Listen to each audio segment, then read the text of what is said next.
The town at dusk tasted of metal and old rain, as though the weather had learned someone else's geography and misplaced the memory here. Streetlights pooled like bruises along the curbs, lamps flickering in a rhythm that never matched my heartbeat.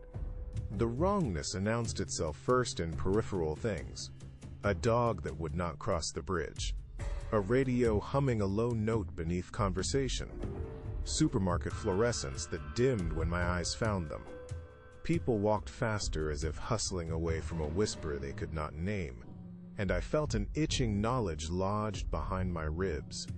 At first, the signs were small, almost courteous.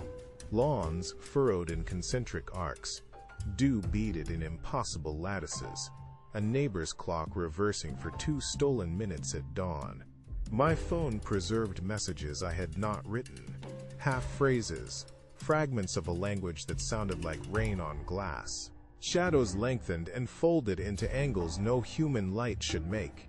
On a corner I found tracks that braided and split into impossible branches, like a map refolded into itself until the roots seceded into riddles.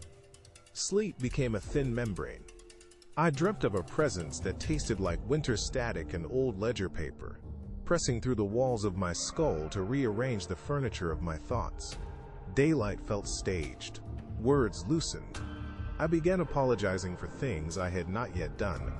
Mirrors stopped mirroring me precisely. They returned a version wearing my expression a few seconds ahead. In a shop window, I watched myself lift a hand I had not yet lifted.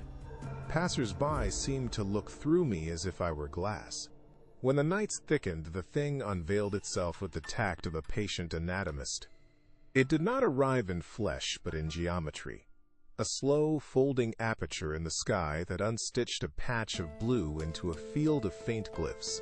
The air thrummed with intervals of silence that held answers I lacked the grammar to keep.